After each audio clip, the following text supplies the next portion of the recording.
Let's face it, life doesn't always work out the way we'd hoped. Because despite our best efforts, we'll always be imperfect people living in an imperfect world. Hi guys, welcome to Brokenness Meets Grace. My name is Harmony.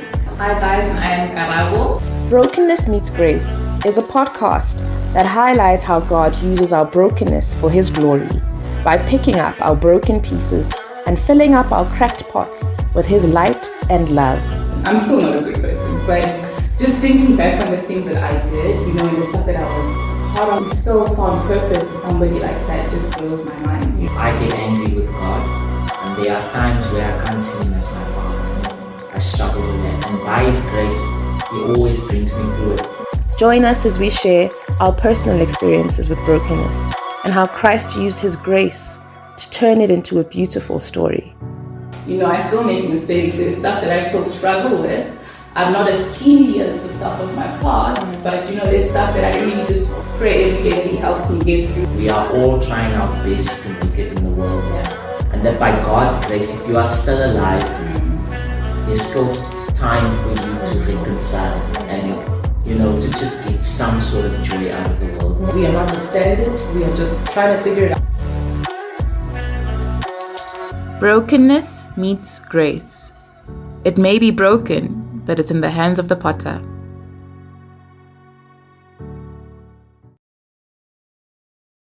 Guys, hi there. Welcome back to Brokenness Meets Grace. We are sorry for the 2-week hiatus. We've had a really, really busy couple of weeks. We were moving house and a lot going on, and it was just impractical for us to record these sessions while we were doing all of that. But thank God, all is done. We are relaxed and we are back in full mode. We've got a different setting today. We're recording from our home. And we're joined by an extra special guest today. This is our mom. Our mother is here to join us today because we're covering a very interesting and a very relatable topic. And it is Women's Mommies Month, right? Yeah. It's May, the month of May. And we are celebrating our mothers, and we thought it was a fantastic way to do that is to share this platform with our mom. Hi, Mommy. Hi. Hi, Mama. Hi. Tell us a little bit about yourself. Okay, my name is Antoinette, and I'm mother to these beautiful, phenomenal women. And I've got 2 grandchildren and a beautiful sister. Yeah, I think that's all I can say about myself. There's much more. There is a lot more, but There's much more. She's choosing to be very shy today, so we'll give it to her. Guys, today, as you all know, our channel is about Brokenness Meets Grace, and the past couple of weeks and months, we've really unpacked some really, really important conversations about brokenness and how God still is able to use broken people to glorify Himself and to turn our situations around. We've covered topics from addiction to broken homes to grace. What is grace? And today we sort of carry on the topic of broken homes, but we take an angle of parenting. And today's topic is how to parent from a broken home. And that's what we're going to cover today, right? Okay, so let's get into it.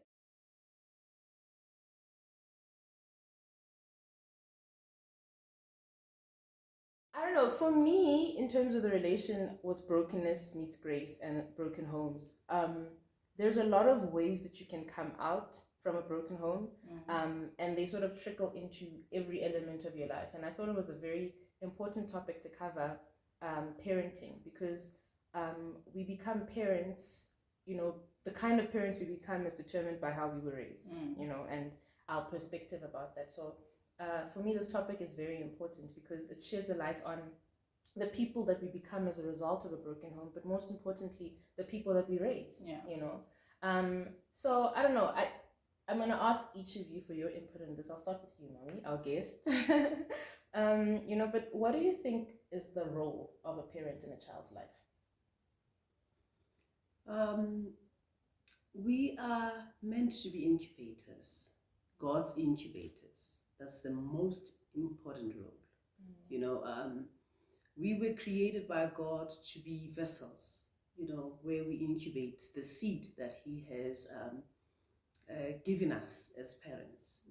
So that's our role as parents, nothing else. Just to be incubators and bring and nurture and bring this child or the seed into the world. This is what it is, basically the purpose why we are parents.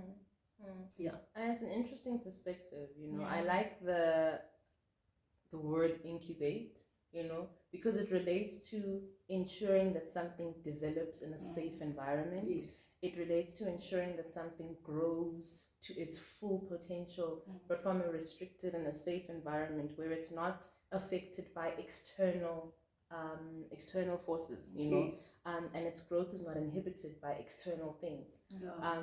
And it's such a good way to look at our role as parents, because just like God does for us, we're supposed to protect the seed that He gives us. We're supposed to be responsible to rear it into growth and into mature development, while keeping it safeguarded from external forces or external factors that can actually limit its growth potential.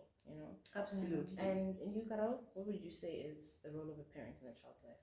I think definitely, and we touched on it briefly in the previous topic of broken homes, but it's a responsibility, and quite a scary responsibility, and I don't think we fully acknowledge and understand that there is no rule book or there is no manual to parenting, to raising another human being. It's another life, that we are responsible for ultimately, and we are responsible for not only grooming and raising it, but ensuring that that life turns out to be the best potential ever possible, and we don't understand what a not only is it a gift, but a blessing, an honor to be bestowed the privilege of rearing another human being, another life, to be entrusted, by God. And that's exactly what it is. And God doesn't allow anybody, just anybody, to have a child.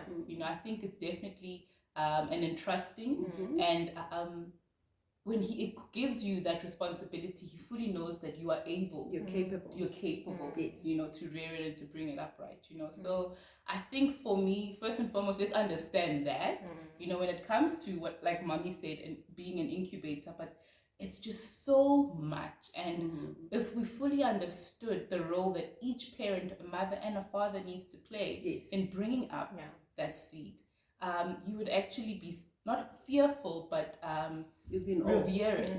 Revere that responsibility, revere that title, because it really is an honor. Absolutely. So true. And I think you're very, very right. I think for the longest time, most of us, or anybody that has become a parent, the job of it gets so overwhelming at times that we miss. We miss that. We miss the honor of it. We miss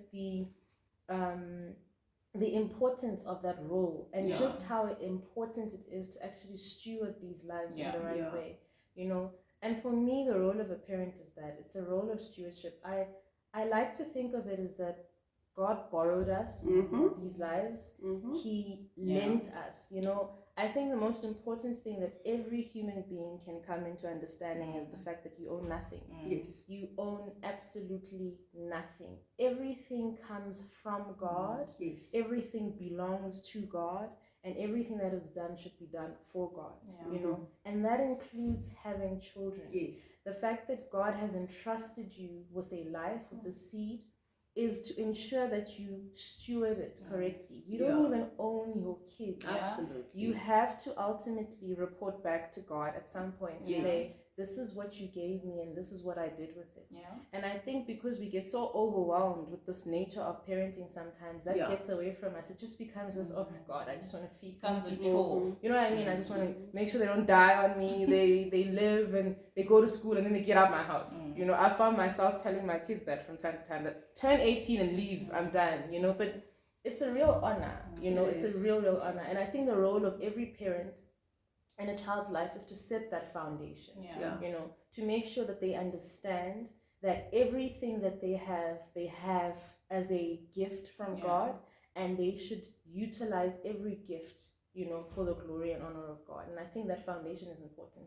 And I just have to say, Mommy, that you set that foundation in our lives. You gave us the opportunity to understand just how important God is as a foundation. And we've been through a lot individually, you know, where life has really just taken us on its own whirlwind, but that truth never left us. And it's because of the foundation that you set. So I think that's the role of every parent, in my opinion, you know, just making sure that a foundation is laid that will continue to carry them throughout their lives. When you're no longer there, the foundation of God is so deeply rooted in them. But also value systems, right? Like we have to make sure that our children grow up with good value systems. Yes, definitely. And I think the reason why parenting becomes a complicated chore, it's because usually it's never understood what the role of a parent is, and then it gets complicated with life's expectations that are so high, and then you miss that mark, the point of you understanding what your role as a parent is. Definitely. Yeah. And I think it's an important discussion to have, and just to introspect, you know, as just sit back and just think, like, why did God give me this life? You know, what did He think that I could do, you know, with this person? What is my contribution to them? It's very difficult, however, to parent when you yourself did not have a good example of a good parent. It's very difficult to parent when you grew up in a broken home. It's very difficult to parent when you don't necessarily have a blueprint of what good parenting looks like. And that's what leads me to the next question. You know, we each have had our experience with brokenness and broken homes. As we discussed in our previous episode, Garawa and I were raised in a broken home because our parents are divorced, and my mother had to leave my father for reasons we've already mentioned. So we were raised by her as a single mom. But mommy, maybe just share a little bit of your experience with brokenness and how you were raised in a broken home. Sure. I come from a very abusive background. You know, I was never given attention as a child. I didn't know what attention is all about. I never knew affection because I was in a home of so many cousins. I didn't have siblings then, but there was no love, you know. And apart from the lack of poverty as well, but there were so many things that as a child we were never given. Taking aside the abuses that came with the upbringing of instability in a home, I never knew what love and attention was. And I suppose when I was forced into a marriage at an early age and married somebody I didn't want, for me it was very good in the sense that I thought that I would find that affection and that attention that I needed, because I also didn't have two parents. You know, my mother was never married to my dad, and my dad died when I was young. So my upbringing was that of a broken child, broken to the core, you know, and eventually when I got married, it was just brokenness all the way, you know. Yeah, and I think that leads me to this question, that with that background, you know, with the background of a broken home from a child, and then also going into a marriage that would soon also be broken, how did you parent? You know, how did that shape your view of parenting, rather? You know, then you found that you have kids and you have to raise these children on the back foot of that history, and on the back foot of the fact that going forward you have to raise them alone. How did your brokenness shape your view of parenting? First and foremost, I just want to state and stress this. There are no perfect parents. There will never be perfect parents. So I think in my case, the Holy Spirit helped me a lot with wisdom. You know, and I'm not saying it in a way that I'm making myself the stellar Christian. You know, even with the wisdom that you would have given me, then I got so many things wrong. It was never easy, especially being a single parent. Single parenting is the most difficult challenge that any parent, whether male or female, can go through, you know. But with the flaws, and in my case, coming from a broken home, being a broken parent, because as a result of my divorce, I had to rely solely on God's wisdom And I think this is the secret that most parents don't understand, who are facing the kind of challenges, especially single parents, you know. Most single parents would wish that they would have the kind of resources that would enable them to be able to make single parenting easier. But the secret is you have to run to God and ask Him for wisdom to help you, because you won't make it. Whether you have resources or whether you're able with this material position that you would have to be able to help you bring those children, being a single parent, with all of that, you won't manage if you don't consult the Holy Spirit to help you. Definitely. Yeah. And you, Shishi, you don't have biological children of your own, but you are a parent to my children. She is a deputy mommy, I like to call her, to my kids. And how did our upbringing and how did your experience with a broken home shape the way that you help us parent the girls? Sure. I think for me it was, I know for any parent it's never expected having a child, but even me being a deputy mom was never in my thought processes. Not necessarily that my sister wouldn't have children, but my role in their life and the way that I parent them now, I never ever thought that I was capable of being that kind of aunt, let alone a substitute mom, you know, or just being present, you know, because I was so broken mentally, physically, emotionally, that that was actually one of the biggest fears for me in terms of being a mother. And that's why I repelled it so much, because I didn't think I was capable, but I also didn't think that I had the capacity to do it in the way that I functioned, you know. So I really just repelled the notion of being a mother. And I remember for the longest time I would always say, I don't want to have children, I don't want to get married, you know, from a place of fear more than anything. Not because I rejected the idea of you know, creation and a child, or, you know, humanity, but for me it was just a place of fear. I really didn't think I could raise another child, because in a sense I was a child myself, you know, but I didn't have the mental capacity to raise or rear another human being. So it really was unexpected in a lot of ways. And like my mom said, I 100% second that, you know, if we fully understand that in our own capacity we can do nothing, you know, it is impossible. But when the Spirit leads you, you can do the most impossible things, you know, things you could never think you could do in your own capacity. You know, my mother is right in saying that there is no perfect parent, especially when the cycle is just brokenness after brokenness after brokenness. And, you know, it's a cycle, it's a domino effect essentially. But if the core foundation, like she said as well, is God, you know, if that is truly the foundation, regardless of how life gets in the way, regardless of how astray, you know, one's child or upbringing may lead them, if that is the core foundation, it won't look as bleak as you think, you know.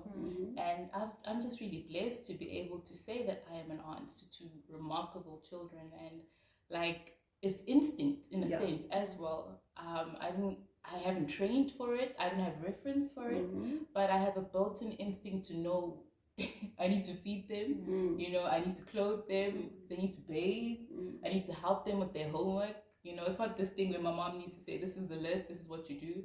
But it's a built-in instinct that the Spirit like brings forth in that moment that I need to do it. I need to be present.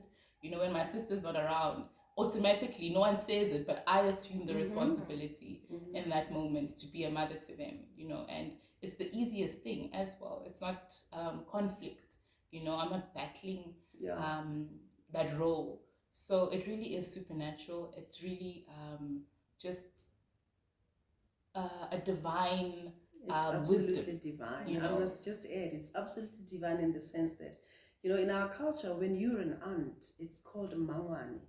It comes from the word ma. Then you are the younger version of the mother. So you're saying it's divine, but that's how God created it. It all falls into these amazing supernatural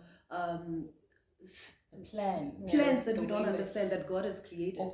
So in your case, no one tells you what to do where the children are concerned, your nieces are concerned, but nature kicks in automatically, and you find yourself doing things that you can never imagine that you would be able or capable of doing. Exactly right, definitely. And I mean, with that being said, how has that, you mentioned that you never thought of yourself as being a mother, you never thought you were capable of being one, or even wanted the opportunity to parent, and a lot of that was based on the history, a lot of that was based on the brokenness and the broken home that you came from. Your walk now, did that change your perspective? Definitely. In terms of going into parenting and having your own kids? Definitely. Of course, it's still a fearful thing for me to wrap my head around, because it's a child, it's another human being. But I feel like now that my walk with Christ has changed my whole perception and perspective on life in general, it's like I'm getting a do-over, and I want to do it by the book. And by the book, I mean by the Bible, yes. By the word. I don't want to trial and error it. I don't want to reference old past, people experiences. Yes, I think those will help from advice. Yes. But my pivotal point of reference is always going to be the Bible, and that's just how I'm living my life, even with a spouse. Like I'm fully depending on the guidelines and the rule book of God to just help me, steer me in the right direction. I won't be perfect in how I do it. It won't be executed perfectly, but there is something I can reference. There is something I can point to say, okay, this is how it was meant to be. This is how he initially created it to function. And I want to use that as my reference. So definitely I'm more than open to the idea of having a family, raising kids. But I want to do it God's way. It's not only a phobia where you had in the past that you wouldn't want to be a mother. Absolutely. I think for me, my impression of parenting I took from you, and it's a bit of a weird one for me because it's changed so dramatically to what it was. Based on how we were raised, watching our mother raise us, she was very strong, a very, very strong woman. She led us to be strong in her strength, and I think the strength came from the knowledge of, when you're in a space where you have nothing, you cannot afford to, or rather she developed a defense mechanism that said you can't afford to pout. You don't have the time. Survival does not afford you the time to pout. So that strength came from that. It came from this place that said get up and move. Not to say that we weren't given the opportunity to be heard or to nurse our emotions or anything like that. My mother was very affectionate, and in a lot of ways she really taught us to always be open and honest about how we're feeling about things. But more than that, it was from a place of you have to be strong because the world is a brutal place, and that's the message that she drove to us, and she drove it directly and indirectly.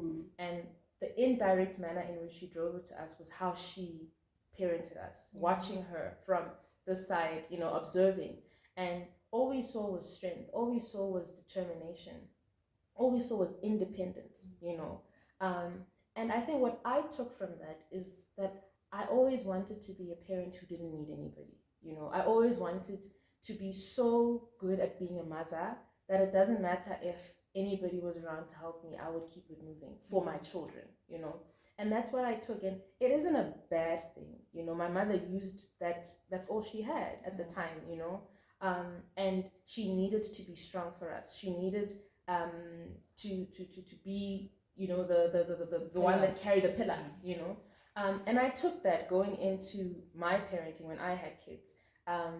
And it didn't help for me that I went into a marriage with that attitude also, So I sort of stepped into my marriage already guarded, already saying, you know what, you're here, you're not, I'm good, I'm going to parent my children, I'm going to be a great mother, I don't need anybody's help to do that. And that's the attitude that I had where parenting was concerned, that I'm going to be a super mom because I had a super mom and I don't need anybody's help to be that, It was a good thing to be so confident in my ability to parent because it's one of my strongest attributes right now, I'd like to say.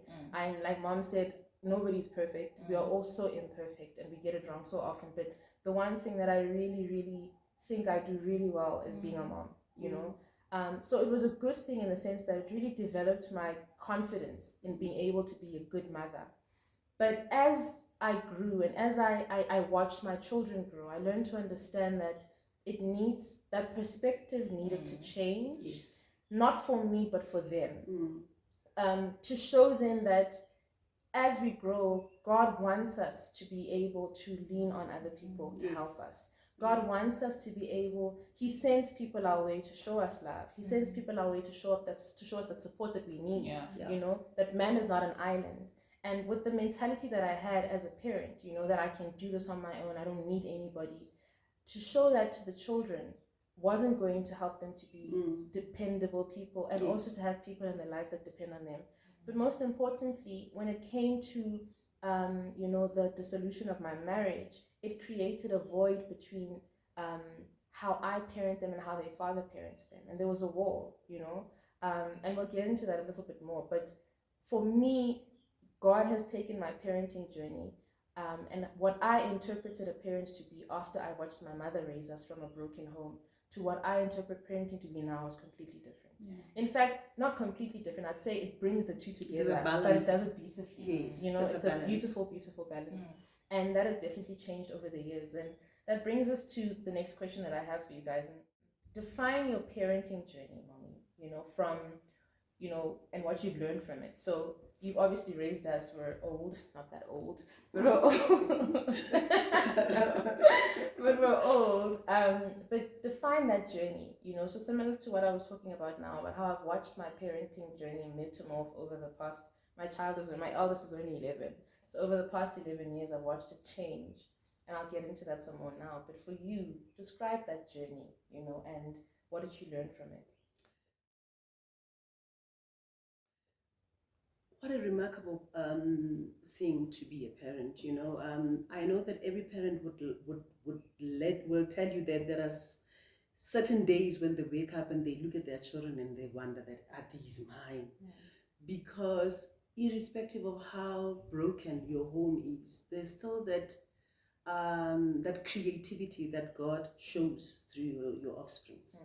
Whether you are hungry, whether you have, whether you possess, but children are a gift that always make you think you are beautiful as a person.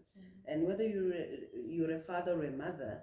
So in this instance, I used to watch my children grow, and they used to give me so much strength. I saw strength from you guys. I mean, when the going was tough, all I could see was all these developing skills that I never imagined that a broken single parent would be capable of bringing up children who were capable of producing so much. So that was a very good point, you know, in prompting you to be able to want to go on, you know. So I would like to stress that you were the reason for my waking up every morning, you know. And I'm sure that most parents who are, especially single ones, can relate, you know. No matter how terrible, how challenging life was and the world was, and how hostile and ugly the world was as a single parent especially, but you guys gave me reasons to wake up.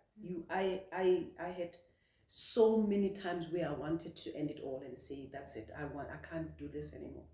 But you gave me reasons to want to wake up every morning and keep doing it, and keep fighting, and keep going against this giant that is life, and hoping or fantasizing that I'm a David in faced by this Goliath.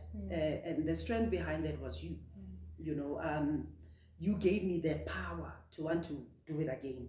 You know, if this day was better and the following day would have been worse, and I would want to look at you and consider you and say, I'm doing it for my children, you know. Yeah. And you, Shishi, your 11-year parenting journey, what has it taught you? Sure. So much, eh? Like, I'm a child at heart. You know, those of you who know this about me. I'm very childlike. You know, not to say that I'm immature, but just the way that I see life. If I can, Innocence. Yes, there's a innocence to me, and having children in my life, 24/7, has really just made me embrace that personality trait, that character trait that I have.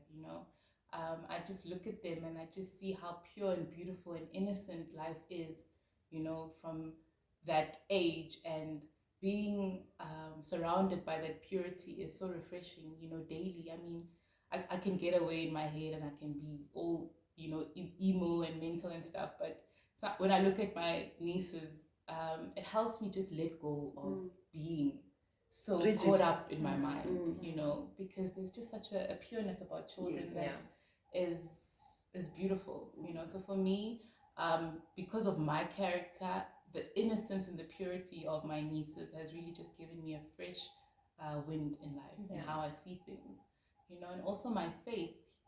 They've really just been used by God to just strengthen my faith, and just looking at the way that they love God is amazing. It sometimes even brings tears to my eyes, to see again the pureness and purity of that, even, of a belief system is just, you can't describe it, So if nothing else, having having children in a household is beautiful. It's pure.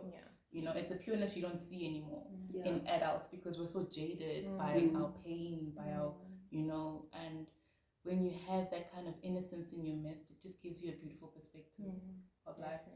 Definitely, yeah. They are a handful. My goodness, they really do give you that perspective. I mean, I think for all of us, just watching them grow, and how sometimes they'll be the encouragement. Like you're saying, we were to you. They're that to us. They make you want to keep going.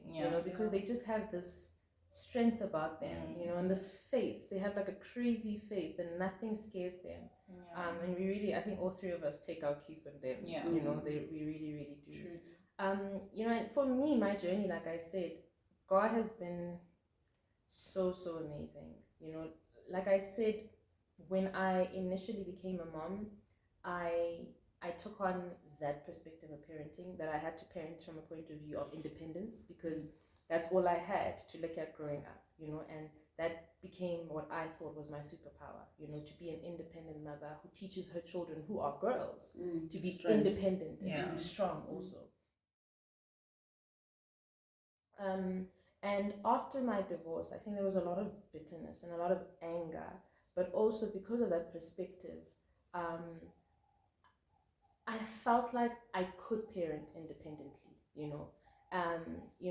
and my children's father was, he was there and he wanted to be there. But I think because a lot of the negativity and the bitterness, also a defense mechanism, because watching how I grew up and how, the best way to protect yourself is to protect yourself, so I put up these walls and I told myself that, I'm going to be a great mom to these kids and I'm going to show them what a strong woman looks like. And that translated in a lot of walls being built also between their relationship with their father.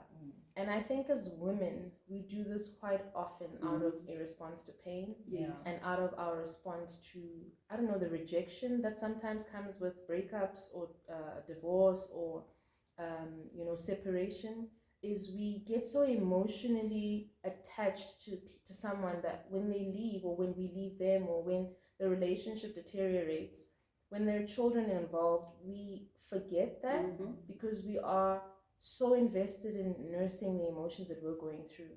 And often that the children become byproducts of that situation. And I think that's what happened. Exactly.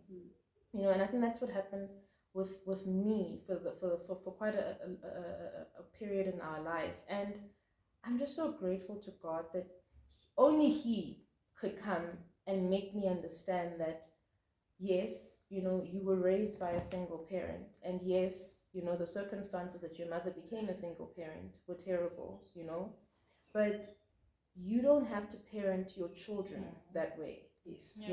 your children have a father. The father of your children wants to be a part of their lives. He wants to raise them. He wants to shower them with love. You need to sort of get out of that way and allow yourself the opportunity to actually raise children with somebody that wants to raise them, even if the two of you are not together. Yes. And it's such a difficult place to come to, and I'm sure that's what a lot of women struggle with, you know, is finding that balance. How do I let down my guard for the sake of my children, but when my heart is breaking, you know, or when I'm angry, or when I'm bitter, or when I'm, you know, devastated, and I want this person to feel the pain that I felt, you know? And God only was the only one that could help me do that. And so my parenting journey changed drastically. I went from being a proud single parent, parenting my children singly, you know, not only single in the sense that I don't have a partner, but single even in my mind, you know, almost to say I'm raising them alone. And I don't need anybody, you know, to being a co-parent. To the point where you would reject. I would reject even the help. Yeah. You know, I would reject assistance. I don't need you. I'll do this myself, you know. And all he wanted to do was be there, you know. But because of that single-minded mentality, that's what happens. You develop this defense mechanism because you want to protect yourself. Yes. And then what your subconscious tells you is that you're also protecting your children. Yeah. This person is bound While you're to hurt depriving them. Exactly. But that's actually what you end up doing. You're depriving them from something that they need, you know. And God was so gracious, and he gave me so much strength to be able to get to a point where the veil was lifted, you know, and I could get to a point where I saw it for what it is. I saw my pain and my hurt for what it was, and it was the one thing standing between the freedom of parenting the way that it's supposed to happen and parenting how I was parenting, you know. And so I got to a place where I had to release, you know, I had to release all of the anger, all of the bitterness, and sit down and ask myself, what kind of mom do you want to be, you know? But most importantly, what kind of children do you want to raise, you know? And he changed my parenting from single-minded parenting to the ability to co-parent. And that's where I am. I mean, my the children's father and I co-parent them fantastically, you know? It wasn't always that way. I didn't always see myself as being able to raise children, you know, together with somebody else who I'm not exactly united with someone else who we not romantically involved or anything, but the way that we raise our children is very important to both of us. And so God changed my perspective of parenting.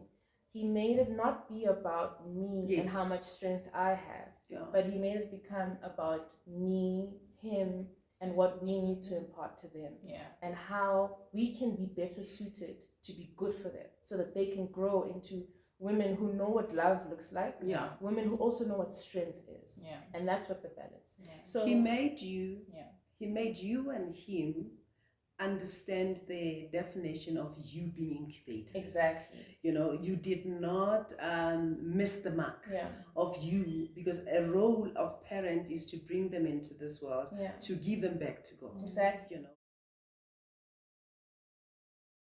And note how there's a difference here. In my case, it was not was not that I went out of my way to want to invite your father to be a part of you, but I got rejection thereof, you know. So you had the attention. The father of your children wanted to be a part of your children's lives, and you were proud because you wanted to be this independent woman. In my case, it was very painful because I was always saying, if you don't want to be a part of me, but be a part of your children. But there was rejection. My children were rejected. I was rejected. Yeah, so it's such a beautiful example in terms of the two sides of the two parenting. Definitely. You know. But how beautiful it is that that's just God. He takes us and he helps us grow. You know, you didn't parent us like your mother parented you. Do you understand what I mean? Like. Yes, your parenting style came from a difficult place. You know, you parented us alone, but you showed us affection. Absolutely. You showed us love. You were there for us, which is not what you got from your mother. You know, so God takes every generation through the growth processes of becoming better people when you become surrendered to him. And What is important to note here in my case is my painful and upbringing, the abuses which led to my being rejected on all fronts, made me to be more closer to you. Yeah. I created a relationship and friendship with you guys because I never had that. And my upbringing contributed in my maturely deciding that I was not brought up like this, and yet I needed that as a child. It helped me be, I'm not saying a better mother, but it helped me create a relationship with you. As you can see, we're sitting here together and we are the bestest of friends. You know, both my daughters are close to me, and I was not like that. So it's once again teaching us that your painful experiences, you can better your future from your painful experiences. And that just ties into this channel, you know, exactly brokenness meets grace. So it has to come from a broken place. Absolutely. To beauty from the ashes. Happy Mother's Day. Happy Mother's Day. We'll catch you next week, you guys. Thanks for tuning in to Brokenness Meets Grace. We'll see you soon. Have a great one. Bye. It may be broken, but it is in the hands of the potter.